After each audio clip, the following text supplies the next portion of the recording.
હાલમાં શ્રાવણ માસ ચાલી રહ્યો છે અને શ્રાવણ માસમાં ભક્તો શિવ પૂજા કરવા તો જઈ રહ્યા છે, પણ સાથે સાથે ક્યાંક ને ક્યાંક અમુક લોકો અન્ય ગામથી બીજા ગામમાં જુગાર રમવા માટે પણ આવતા હોય છે.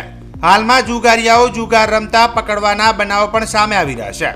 ત્યારે બનાસકાંઠા જિલ્લાના અંબાજી પોલીસે અંબાજીની ધર્મશાળામાંથી ઉત્તર ગુજરાતના મહેસાણા જિલ્લાના વિસનગર ગામના 37 જેટલા જુગારીયાઓને ધાંગધ્રાવાળી ધર્મશાળામાંથી પકડતા ચકચાર મચી જવા પામી છે. વાત કરવામાં આવે તો ધાંગધ્રાવાળી ધર્મશાળામાં 17 ઓગસ્ટના રોજ વિસનગરના ભક્તો સંઘ લઈને અંબાજી આવ્યા હતા. તેમણે આવીને રાત્રિ રોકાણ પણ કર્યું હતું. તે દરમિયાન રાત્રે તેઓ જુગાર રમતા હતા. અંબાજી પોલીસ પેટ્રોલિંગમાં હતી. તે દરમિયાન માહિતી મળી હતી કે આ ધર્મશાળામાં વિસનગરથી આવેલા 37 જેટલા જુગારીઓ જુગાર રમી રહ્યા છે. ત્યારે અચાનક અંબાજી પોલીસે રેડ કરી કાયદેસરની કાર્યવાહી હાથ ધરી હતી.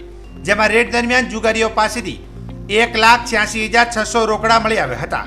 તેમની પાસેથી 3 કાર અને 37 મોબાઈલ પોલીસે જપ્ત કર્યા છે. તમામ આરોપીઓ પાસેથી 19,93,000નો મુદ્દામાલ જપ્ત કર્યો છે. તમામ આરોપીઓને અંબાજી પોલીસ મથકે લાવવામાં આવ્યા હતા. ત્યારે અંબાજી પોલીસ સ્ટેશન જુગારીઓથી ભરાઈ ગયું હતું. અંબાજી પોલીસ દ્વારા હાલમાં તો શહેરમાં સતત પેટ્રોલિંગ અને ચેકિંગ હાથ ધરવામાં આવી રહ્યું છે. ગઈકાલ તારીખ 17/8/24ના રોજ અંબાજી ટાઉન વિસ્તારમાં પેટ્રોલિંગમાં હતા. એ દરમિયાન બાતમી રાહે અમને હકીકત મળેલ કે ધાંગધ્રાવાળી ધર્મશાળામાં બહારથી આવીને અમુક ઇસમો જુગાર રમે છે.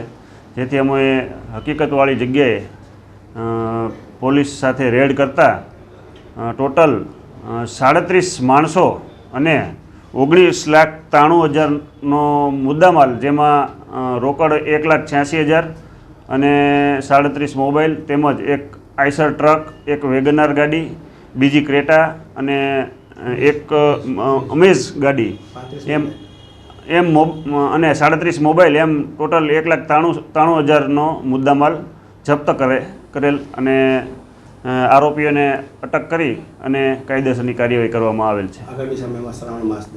આગામી સમયમાં શ્રાવણ માસ દરમિયાન સતત પેટ્રોલિંગ રાખવામાં આવશે અને તમામ ધર્મશાળાઓ અને જેટલી હોટલો છે તે તમામ ચેક કરી અને સખત કોમ્બિંગ કરવામાં આવશે.